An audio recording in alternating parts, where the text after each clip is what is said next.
service dans la moisson. Qu'est-ce que nous faisons dans la moisson? Ou bien qu'est-ce que nous devrons faire dans la moisson? Quel est le ministère, le service, le ministère? Quelle est l'œuvre à laquelle le Saint-Esprit nous a appelés? Le Saint-Esprit nous a appelés dans cette moisson. Pour quoi faire? Pourquoi faire? Nous sommes dans la moisson du Seigneur. En quoi consiste le service pour lequel le Saint-Esprit nous a appelés dans cette grande moisson? Voyons Jean chapitre 4. Jean chapitre 4, le verset 36. Jean 4, 36. La Bible dit, vous y êtes. Celui qui moissonne, dit la Bible, c'est Jésus lui-même qui parle, celui qui moissonne reçoit un salaire. On va parler de ça quand on va toucher le 12e S, le salaire. Celui qui moissonne reçoit un salaire et amasse des fruits pour la vie éternelle. Celui qui moissonne amasse des fruits pour la vie éternelle, afin que celui qui sème et celui qui moissonne se réjouissent ensemble. Jésus parle et il dit, celui qui moissonne amasse des fruits pour la vie éternelle. Par fruit, Jésus se réfère aux âmes. Celui qui moissonne amasse des âmes pour la vie éternelle. Ça veut dire que notre service dans la moisson du Seigneur, c'est d'amasser des âmes pour la vie éternelle, d'amasser des fruits, d'amasser des âmes pour la vie éternelle. Le verbe amasser signifie réunir en grande quantité. Réunir en grande quantité. On peut ainsi dire, celui qui moissonne réunit une grande quantité d'âmes pour la vie éternelle. Dis après moi, celui qui moissonne réunit une grande quantité d'âmes pour la vie éternelle. Ça veut dire que notre service en tant que racheté, notre ministère en tant que croyant, notre service en tant que saint consiste à réunir une grande quantité d'âmes pour la vie éternelle. L'apôtre Paul nous dit que Dieu nous a confié le ministère de la réconciliation. Je lis 2 Corinthiens chapitre 5. 2 Corinthiens 5 à partir du verset 18. Un passage que tout le monde connaît. Le verset 17 dit, si quelqu'un est en Christ, il devient une nouvelle créature. Les choses anciennes sont passées et voici toutes chose est devenue nouvelle et tout cela vient de Dieu, le verset 18, et qui nous a réconciliés avec lui par Christ. Alors Dieu nous a réconciliés avec lui par Christ et qui nous a donné le ministère de la réconciliation. Alors si tu vois ici, on voit ce que Dieu a fait et on voit ce que nous faisons. Qu'est-ce que Dieu fait? Il nous a réconciliés avec lui par Christ. Et la Bible dit, il nous a donné le ministère de la réconciliation. Notre service sur la terre, c'est de réconcilier des hommes. Je lis encore, et tout cela vient de Dieu qui nous a réconciliés avec lui par Christ et qui nous a donné le ministère. Le ministère veut dire le service. Dis après moi le service.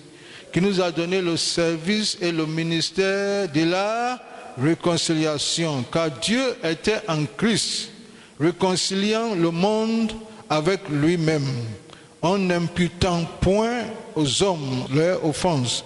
Et il a mis en nous la parole de la réconciliation. En qui Dieu a mis la parole de la réconciliation? Aux anges? Aide-moi, aux anges? Non. En qui Dieu a mis la parole de la réconciliation? Au Saint-Esprit? Non. En Jésus? Non. En Dieu lui-même? Non. c'est en toi, Dieu a mis la parole de la réconciliation.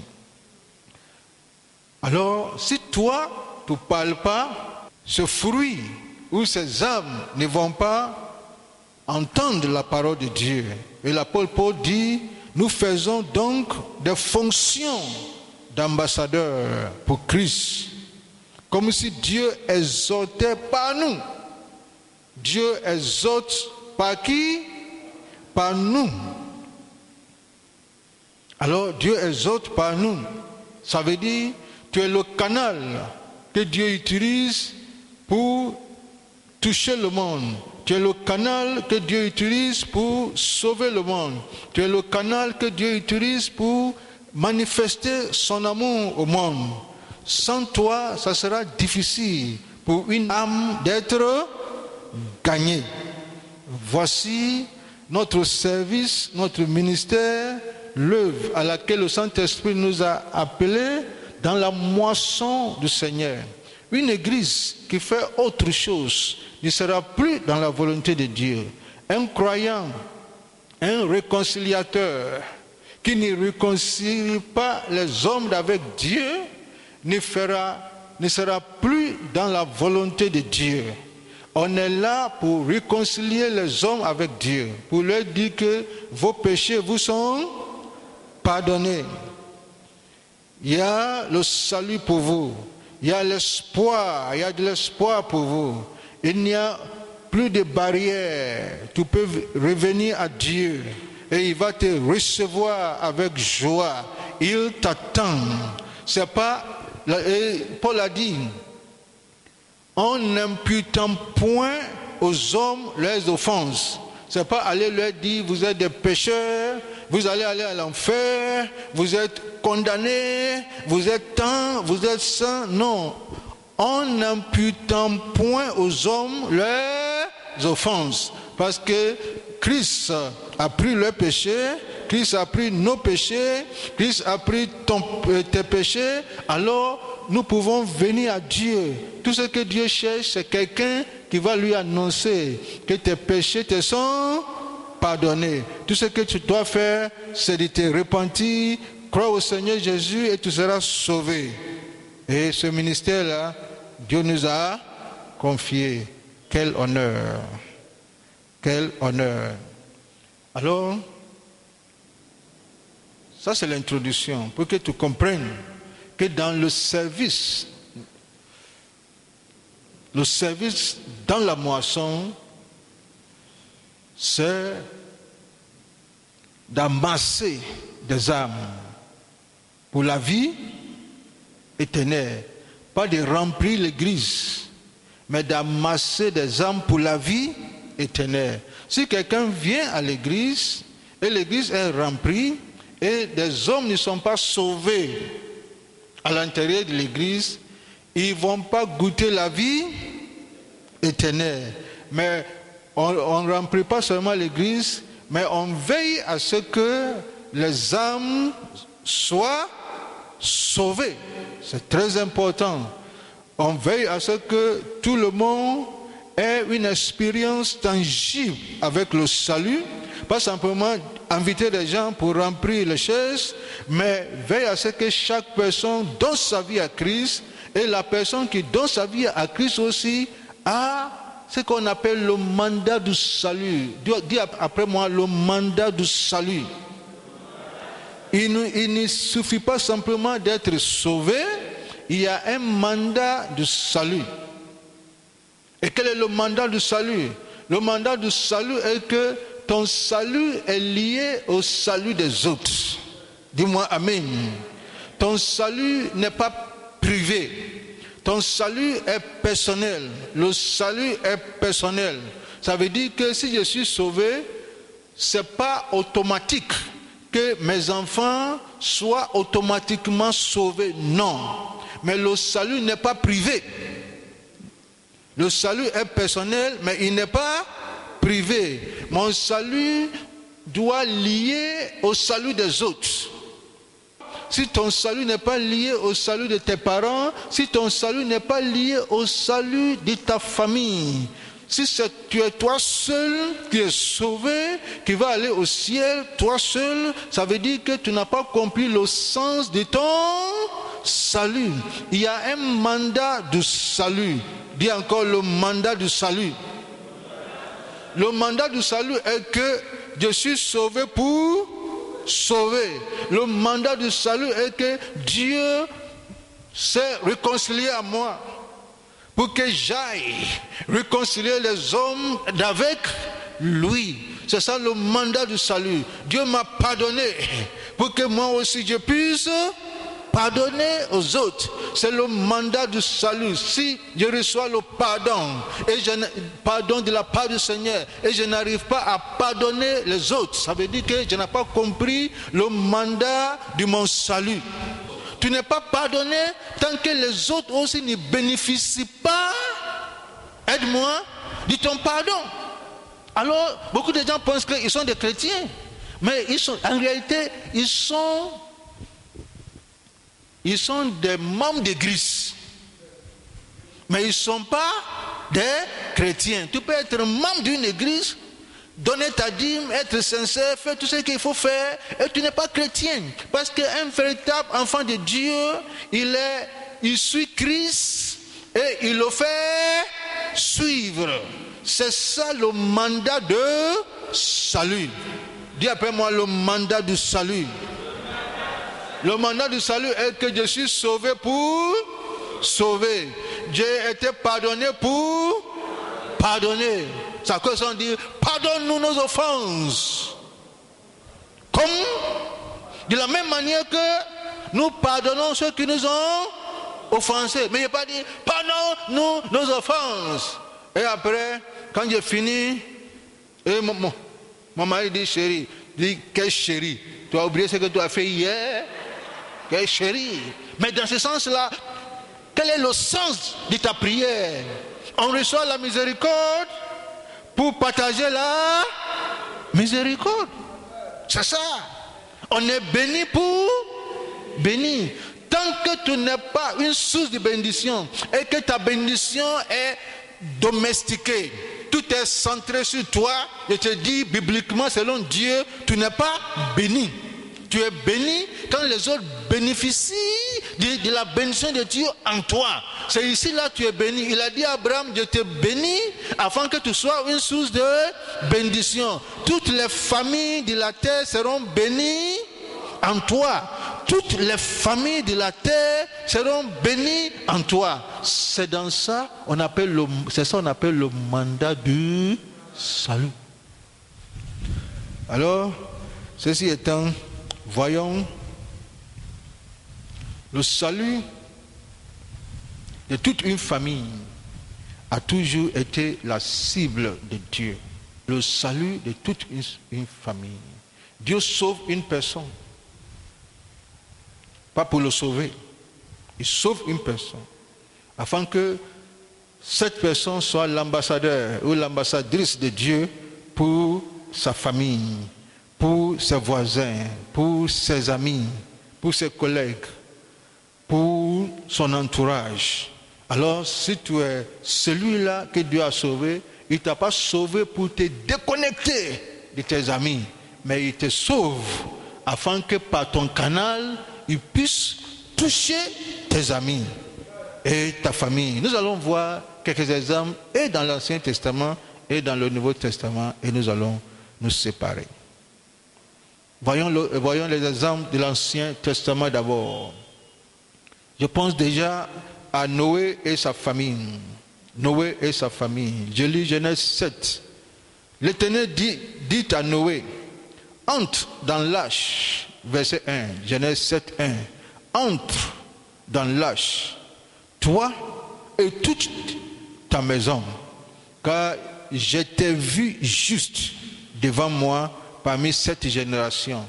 Dieu dit, je t'ai vu. Ça veut dire que Dieu parle à qui? À Noé, pas à toute sa famille. Je t'ai vu toi juste devant moi parmi cette génération. Et Noé entra dans l'arche avec ses fils, sa femme et les femmes de ses fils pour échapper aux eaux de déluge. Dieu, dans son programme de salut, il vise toute une famille. Il ne vise pas un individu. Est-ce qu'on se communique? Réponds-moi. Dieu ne vise jamais un individu. Il vise toute une famille, toute une tribu. Il vise toute une nation. Il vise tout un groupe. Mais il commence par une personne, par un individu. Et le salut ne doit pas s'arrêter avec cette personne-là. Jamais. Voyons le cas de Lot. Lot et sa famille. Genèse 19. Lot et sa famille. Je lis le verset 12. Les hommes dirent à Lot, qui as-tu encore ici? Gendre, fils et filles, et tout ce qui t'appartient, tout ce qui t'appartient dans la ville, fais-les sortir de ce lieu. Le verset 13 du chapitre 19. Car nous allons détruire ce lieu, parce que le crime contre les habitants est grand devant l'Éternel. L'Éternel nous a envoyés pour le détruire. Lot sortit et parla à ses gendres qui avaient pris ses filles. Ça veut dire ses beaux, ses futurs beaux fils. Levez-vous, dites, sortez de ce lieu, car l'Éternel va détruire la ville. Mais aux yeux de ses gendres, il parut plaisantin. Au moins, il a annoncé la parole, n'est-ce pas? Il a fait sa part. Dès l'aube du jour, les anges insistaient auprès de Lot en disant, lève-toi, prends ta femme et tes deux filles qui se trouvent ici, de peur que tu ne périsses pas la ruine de la ville. Et comme il tardait, les hommes le saisirent par la main, lui, sa femme et ses deux filles, car l'Éternel voulait l'épargner, et l'amenèrent et le laissèrent hors de la ville. Dans son programme, Dieu vise toujours une famille. Il a dit à Abraham, toi, tes enfants, leur femme, toi, ta femme. Pour l'autre, tes filles et leur mari. Et ta femme. L'autre est allé annoncer. Pour sa femme, il n'y a pas de problème. Pour sa fille, pour ses filles, il n'y avait pas de problème. Mais pour les beaux, dis mais c'est quelle inspiration ça? Depuis quand tu as vu Dieu qui est Dieu d'amour, qui va détruire une ville, qu'est-ce que la ville lui a fait? Vous les prédicateurs aussi, vous êtes des prédicateurs du malheur. Et ainsi de suite. L'ange dit, laisse-les, tu as fait ta part, sortez. Et vous connaissez l'histoire, sa femme même avait beaucoup de soucis derrière elle. Lève la main et dis, ça ne sera pas mon cas. Je pense aussi à Rahab. Rahab et sa famille. Ça c'est intéressant. À Jéricho, Rahab a plaidé pour sa famille. Voyons Josué chapitre 2. Je veux que tout le monde soit là pour Josué chapitre 2. Josué chapitre 2, le verset 12 et 13. C'est Rahab qui reçoit les espions, n'est-ce pas, envoyés par Josué. Les deux espions envoyés par Josué. Et elle les a protégés. Elle les a sauvés. Elle a cru que Dieu allait détruire Jéricho. Elle a fait alliance avec les enfants d'alliance. Et maintenant, je vous prie, c'est elle qui parle, jurez-moi par l'Éternel, le verset 12, que vous aurez pour la maison de mon Père la même bonté que j'ai eue pour vous. Jurez-moi par l'Éternel que que vous aurez pour la maison de mon Père la même bonté que j'ai eue pour vous. Donnez-moi l'assurance que vous laisserez vivre mon Père, ma mère, mes frères, mes sœurs et tous ceux qui leur appartiennent. Ça veut dire eux aussi, leur cercle d'amis. Et que vous nous sauverez de la mort. Voici une personne qui croit non seulement dans sa propre délivrance, non seulement dans son propre salut. Sauve-moi, moi-même, et moi seul. Le reste là, Dieu va traiter leur cas. Et moi je vais quitter ici. Elle dit non. Mon père, est-ce que tu penses au salut de ton père? Ma mère, tu penses au salut de ta mère? Mes frères et mes sœurs. Et tout ce qui leur appartient, eux aussi, leurs maris, leurs femmes, leurs enfants, et ainsi de suite. Je pense à leur salut, dit Rahab. Et à partir du verset 18, voyons verset 18. À notre entrée dans le pays, attache ce cordon de filles cramoisies à la fenêtre par laquelle tu nous fais descendre, et accueille auprès de toi, dans la maison de ton père, ta mère, tes frères et toute la famille de ton père. Si quelqu'un d'eux sort de la porte de la maison pour aller dehors, son sang retombera sur sa propre tête. Est-ce que ça va? Et nous en serons innocents. Mais si on met la main sur l'un quelconque de ceux qui seront avec toi dans la maison, son sang retombera sur notre tête. Les émissaires de Josué tissent alliance avec cette dame. Fais venir toutes ces personnes dont tu cites, dont tu parles. Fais venir toutes ces personnes. Et je crois qu'elle va faire venir aussi des clients fidèles. N'est-ce pas? Des clients fidèles, c'est une prostituée. C'est vous qui pensez que Dieu n'aime pas les prostituées. C'est vous seulement Dieu aime. Et que Dieu ne peut pas rentrer dans la maison d'une prostituée. Dieu est rentré dans cette grande ville. Et c'est la maison d'une prostituée que lui il a choisie pour passer la nuit. Il ne faut pas minimiser les gens. Il ne faut pas minimiser ce que Dieu peut faire dans la vie des hommes. Dis-moi Amen. C'est très important. Tu ne connais pas la personne en face. Aujourd'hui, tu la vois autrement.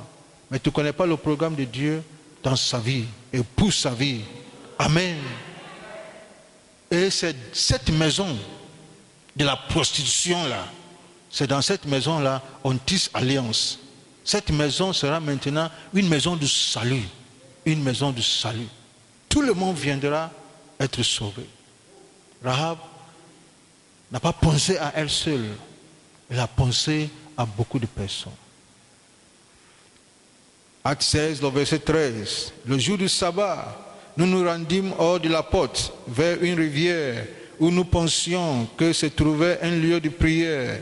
Nous nous assîmes et nous parlâmes aux femmes qui étaient réunies. L'une d'elles, nommée Lydie, marchande du peuple de la ville de Thyatire, était une femme craignant Dieu. Et elle écoutait Paul. Le Seigneur lui ouvrit le cœur pour qu'elle fût attentive à ce que disait Paul. Le verset 15, lorsque elle eut été baptisée, avec qui? Avec sa famille. Elle nous fit cette demande: si vous me jugez fidèle au Seigneur, entrez dans ma maison et demeurez-y. Et elle nous pressa par ces instants. Elle a cru. Elle a fait venir toute sa famille, ses amis, son cercle d'amis. Ça veut dire ses voisins, ses clients, ses partenaires, son entourage, ses servantes. Elle a fait venir tout le monde. Parce que le salut n'est pas privé. Ce n'est pas tête à tête entre Lydie et Paul. On va fermer la porte. On va parler entre nous. Je vais accepter Christ. Paul va partir. Non. Crois au Seigneur Jésus, tu seras sauvé, toi et ta famille. Est-ce qu'on se communique? Qui tu peux dire? Tu peux dire à ton patron, tu peux dire à ton inférieur, tu peux dire à ton ami que j'en suis pur, que ton sang retombe sur toi, que demain Dieu ne demandera pas ton sang chez moi. Je t'ai annoncé l'évangile, j'ai prié pour toi, j'ai jeûné pour toi. Tout ce qu'il faut faire pour un ami, pour un homme qu'on aime, tout ce qu'il faut faire, j'ai fait. Tu ne veux pas accepter? J'en suis pur. Combien de personnes tu peux leur dire ça? Pense-y. Paul a dit ça. Et écoute ce que Paul dit encore en Actes 20, 26 et 27. C'est pourquoi je vous déclare aujourd'hui que je suis pur du sang de vous tous. Je suis pur du sang de vous tous. Car je vous ai annoncé tout le conseil de Dieu, sans en rien cacher. Je suis pur du sang de vous tous, car je vous ai annoncé tout le conseil de Dieu, sans en rien cacher. Paul était conscient du fait que si tu ne parles pas à quelqu'un qui est dans le péché, et tu ne lui montres pas la voie du salut, et tu es conscient de ce que la personne fait, et que la personne meurt,